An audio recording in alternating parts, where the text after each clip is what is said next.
Hey guys, Mike here from Lunch Money Comics with a very different video for you. See, I've been tagged in a good old-fashioned tag video by my buddy Alex the Comic Hoarder and the Comicholics. You guys know these videos. Basically, they pick a subject, they do a video on that subject, and then they tag 3 other people to do the same type of video. Well, this is a video for my comic room collection. Yeah, they want people to show off their comic room spaces, their man caves, woman caves, whatever you want to call them, and not just show off the comic books, but everything they have down there. Here's the thing.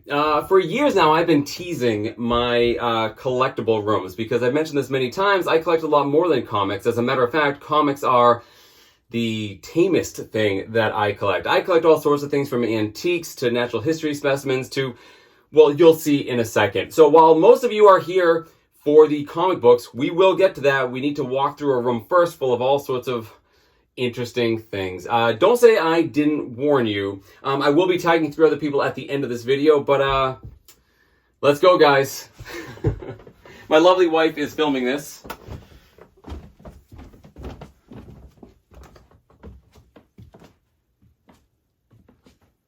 Welcome to my cabinet of curiosities.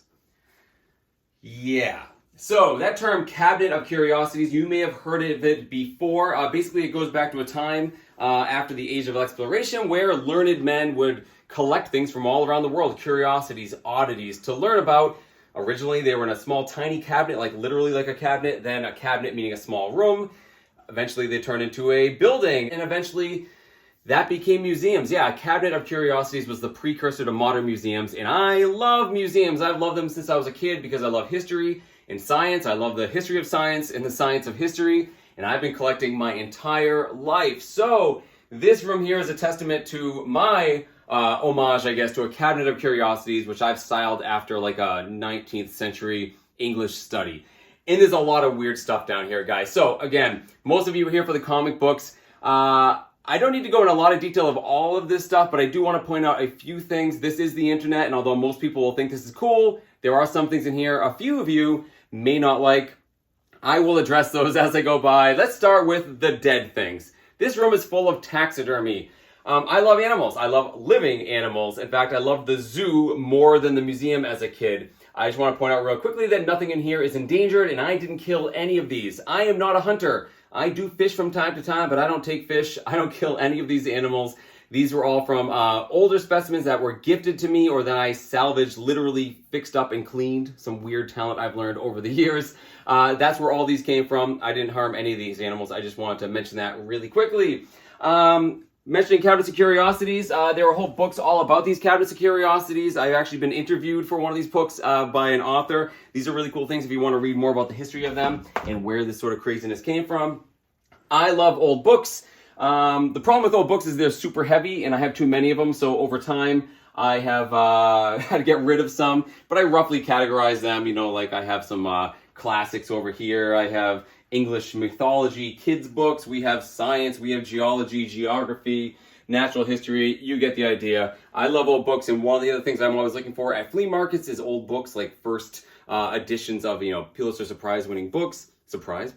Pulitzer Prize winning books, because they can be worth some money. I'm always keeping my eyes open.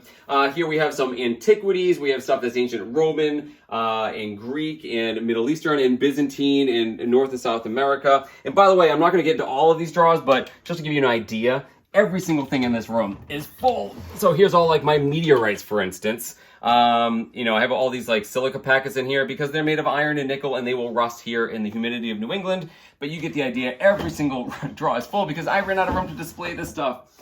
We have over here, we have also quack medical devices.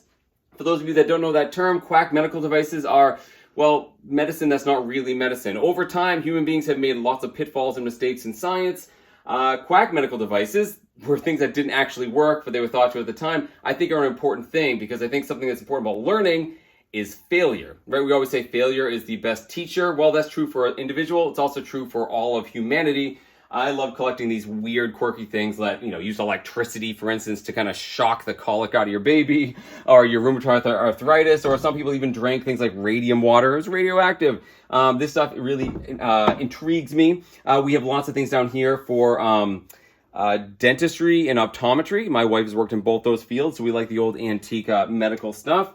I love lots of war-related things. Another touchy subject, but I collect things from all of basically the wars the United States has been in. You know, we have Revolutionary War in here. We have Civil War, First and Second World War. We even have the Korean War. One of my grandfathers fought in that war. Just so much stuff in there. I don't even have time to go through it all.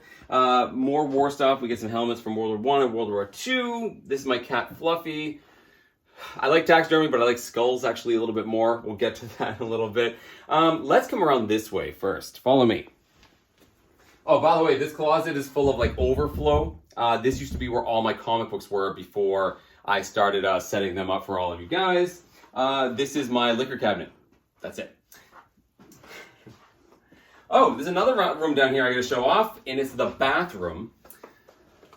So the bathroom is actually like sort of nautical themed. I grew up near the ocean. All the paintings in here are real paintings of ships, like actual paintings. I have lots of stuff from the whaling industry. I have lots of old, whale's teeth, things like that. An old harpoon I got from my grandfather. This is a fossilized whale vertebra. I have lots of fossils, as you'll see in a second. And it's important we have a bathroom down here because this is actually the room people stay in when they come over. That couch is actually a pull-out. So when people stay over, they get surrounded by all the weird stuff in this room. It's kind of fun. I'm also a musician, so you see here my piano. You're going to see a lot more instruments in the next room. Kids come down here, learn. It's kind of cool. Here we have more walls of not living things. We have a grandfather clock I'm working to fix. Some of you have watched my channel and some of my other buddies' channels may have seen this. I love that sound. This old chocolate wheel we've used for some of our giveaways. Again, just some random stuff I found at like yard sales, old ships, things like that. This is my cabinet of shells and corals. Yeah, not much more to say about that. I think they're fantastic looking. They definitely have that aesthetic of a cabinet of curiosities. A lot of other things, I've fixed up a lot of this taxidermy before. It's in bits and pieces, and I actually repaired it. Like all the fish, they didn't even look like fish when I first got them. This was pulled out of a farmer's farm. It was pulled out of a field. I was able to clean it up. This right here is my fossil collection. It's an old jewelry, holder, but basically it goes from old to new, right? So we're going to new, relative term. This is the most ancient stuff here, and as we go higher up, we actually go closer to modern times until we get up to here. We are up into the Miocene or like the Ice Age, and topped it off with this awesome megalodon tooth, which a buddy of mine gave me. One more thing I want to mention, a lot of the stuff you see in this room, yeah, although I bought some of it, a lot of this stuff was gifted or I traded for. I know a lot of people in all these different fields because I've been doing it so long, and I get handed all sorts of crazy stuff. All right, so let's talk about this cabinet here. There's all sorts of weird stuff in here. So this side, again, more natural history. We have birds, reptiles, and amphibians. Again, I've killed none of these things. A lot of these were from educational displays or gifted to me. And the same is true of this side. This is all mammals.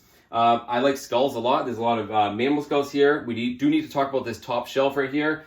Yes, those are in fact real. Those are actually medical specimens that were owned by dentists. That's probably the one thing that weirds people out the most.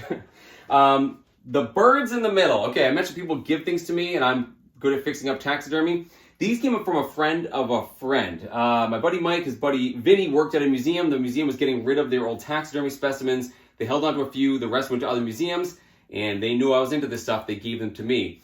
The reason why it's important that I keep them behind glass is they are arsenic preservations, meaning they are so old that they used arsenic back in the day. It's the best way to actually preserve taxidermy because arsenic kills everything, and it's poisonous to people, obviously. It's toxic. I keep them behind glass. I use gloves and a mask. They stay there, especially when you have kids. Be careful with old taxidermy. Anything older than 1960 even, you don't know what they were necessarily using. So even the stuff in here, guys, that is sort of, things that weren't hunted, for instance, they're from scientific expeditions from the 1800s. This is the type of stuff I have in this basement, right? Down here, we have minerals. We have gems and minerals in all of these drawers right here. So we have some of the nicer ones up top. This one's kind of random. I gotta sort these and put them in a proper mineral cabinet. And these are all fluorescent. If you put a black light on them, they all actually fluoresce and glow. Again, a lot of the stuff I just haven't had time to display properly. And this is just full, guys. These are just full of rock specimens. These are all the ones I found myself personally. I'm a rock hound, or at least I used to be when I had the time. Okay, so that's the very, very quick version of this room. And I could go on all day about all the cool stuff I have in here. But I know what some of you are thinking. Mike, these aren't comic books. In fact, there's nothing even down here that even signifies comic books or any of the nerdy stuff I like. Well, that's because if you're going to have a room that looks like an old English study, looks mysterious and cool, you should have a secret door. Yeah, so we had this addition put on, and I said, you only live once. I've always wanted a secret door, guys, so come on into the Lunch Money Comic Studio, where you find everything else. Right, so we'll come back to the comic books last, actually, because you all know what this is. Let's spin around this way. I usually film right here. I sit right here. You can see the back wall, but this is what I'm looking at when I film. So I'm looking at I have some cool, like displays right here, right? Cool X-Men stuff. I get all my trade paperbacks and graphic novels. My t-shirts I wear are all here. Here we have all my X-Men first appearances up on this top shelf. I have my camping stuff down here. I'm big into hiking and backpacking. Ran out of room. Tons of stuff I can't even fit. I have stacks of X-Men first appearances here. My cool Magneto helmet. Pretty obvious, I love board games. I absolutely love them, especially really complex, interesting ones. So I have a whole wall full of them. And these two tables you see right here normally are what we use for gaming. Right now, though, it is set up for a D&D game. My son was having a D&D game for his birthday. I have tons of Dungeons & Dragons stuff. So right now, this is taking up space that would otherwise probably have comic books on it and things like that. Let's go this way. I mentioned I am a musician. This is the music side of the room. My whole family is full of musicians, actually, and it seems like everyone's basement has a jam space. So we had to have one as well. So we got the digital drum set. I got my guitars, my basses, my 12-string. I even have violins and cellos and ukuleles down here. I have trumpets, trombones, flutes, you name it. We have it here. We play a lot of instruments in this house. So that's what happens here. We're able to lift up the tables if we ever need the space to get a full-on jam going. Let's go over here. This is where I work. Most of the time I work at home. This is my workstation. I get to look at my awesome comic books and board games while I'm working. And this is the D&D section. So I'm huge into Dungeons & Dragons. So is my son. As a matter of fact, half the D&D books are missing because they're in his room right now. But this right here is pretty cool. It's a card catalog. And all these drawers are full of Dungeons & Dragons figurines. So I sort them, right? So some people do the theater of the mind. I like to actually do the miniatures with the terrain. If we need humans, you gotta draw off all the humans. We get elves, we get dwarves, we get halflings, we got wizards and sorcerers, goblins and orcs, you name it. We got undead, we get dragons, we get giants. I have it all sorted because I'm insane. We have all my terrain, which has not been put away. I even make my own terrain. So this is a sort of alternate history kind of fun thing. Before Lunch Money Comics started, I almost did a YouTube channel on how to make your own terrain. I actually made this out of insulation foam board, like you put in a house, that pink foam. I actually, carved and painted this. I made it with, foam, cereal boxes, painted it all by hand. I almost made a YouTube video all about how to make this stuff. And I have a whole bunch of semi-done projects in the other room somewhere. But yeah, instead of doing that, I ended up doing comic books. So yeah, I guess it worked out, unless you're a big D&D fan. Yeah, crazy. All right, you guys ready to talk about the comic books? I think you're ready. Okay. People ask me all the time how I sort my comic books and how I display them. As a matter of fact, the number one question I've gotten since day one of Lunch Money Comics, how do you display your comic books? I get that question at least once per week. So let's talk about the wall first, okay? Now, for most of Lunch Money Comics history, there were actually thin white strips holding books flush against the wall. Those thin white strips were a vinyl wall panel molding. Basically, they held thin wall panels together. Kind of think like a drop ceiling. It's basically a thin piece of, vinyl that holds those panels together, and they have a little groove that's just wide enough for a bag and a board. So what I did was I put one of those down, and then using a bag and a board comic as a spacer, I did the next one, and then one above that, on and on and on. And you could slide the books in. The problem is, I was always worried that would damage the books. It was really, really tight. And not only that, if you had to put a new book in, you had to slide all the other ones out to get it in the middle or bend the book, which is why if you watch the early Lunch Money Comics videos, I have only junk books in there, just like cool looking dollar books. I didn't dare to put really good books in there. I started to get a little bit more courageous, putting like lower condition ones. Eventually, recently this year, I changed to these. I wanted to put my good books up. So these are actually PVC L bracket, molding, basically, molding to put on the corner of a room or something like that. And I just glued them together and screwed them into the wall. I made them just high enough they could hold a slab book, which I'm sort of regretting right now because they're not really deep enough for a slab book. I might have to rearrange this at some point, but you get the idea. I put like my nicer books are in these top loaders on these shelves here. I have just enough room for the action figures up top. And then I have a couple shelves right here holding my better slab books. And this sort of not really any rhyme or reason to it. Roughly, I change my mind all the time. So this is sort of my X-Men related books here. We have our 1970s Bronze Age goodness here. Some DC, Fantastic Four, Avengers, and then we have our Spider-Man villain first appearances, which have sort of bled over to this side here. Up top, we have DC. Originally, it was like Justice League Dark members only, but now it's ended up being more of like my favorite covers. And then we have like Bronze Age Marvel up there. Again, I'm due to swap those out. Down here is a crazy mess. So here's my insane filing system, okay? If the box is perpendicular to the wall, right? If it's facing out this way and I can get to it, that's my personal collection, right? Those are books I need to get to all the time. If they're parallel to the wall this way, those are ones I don't care about that I'm gonna sell. So if you see them going this way, these are books that like I bring to yard sales, mostly dollar books sorted by title. And if they're going this way, they are my keepers. So we have mostly X-Men stuff over here. We have the Chris Claremont run here, Excalibur, X-Force. All the runs I'm working on are in these books here, boxes here. We have like anthologies. We have like Secret Wars, things like that in here. Crisis on Infinite Earths. Spider-Man collection. We have better books are in the black bins right here. This one has like X-Men and autograph books. This one's assorted like really good stuff. In the way back, I'm breaking my own rules, even though they're going this way, are the comics I had as a kid. So the ones I had when I was really little, started collecting, and then like my big keepers, like my Nightcrawler collection.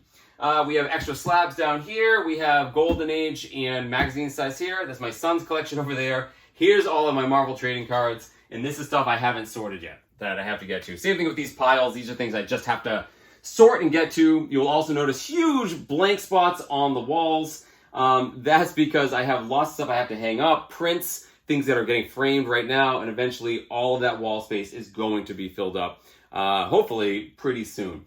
So that, my friends, is the quickest version of my basement tour I could possibly do without getting really into the weeds of the weird stuff I am into.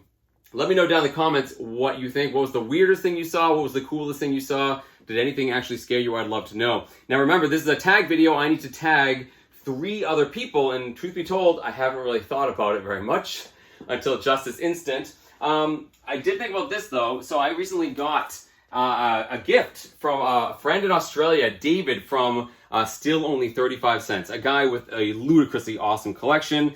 David sent me a whole bunch of cool Nightcrawler stuff. So David, I'm going to tag you. I know you have an insane collection. I'm tagging David from Still Only 35 Cents. Second person, let's go with Eric from SideQuest Comics.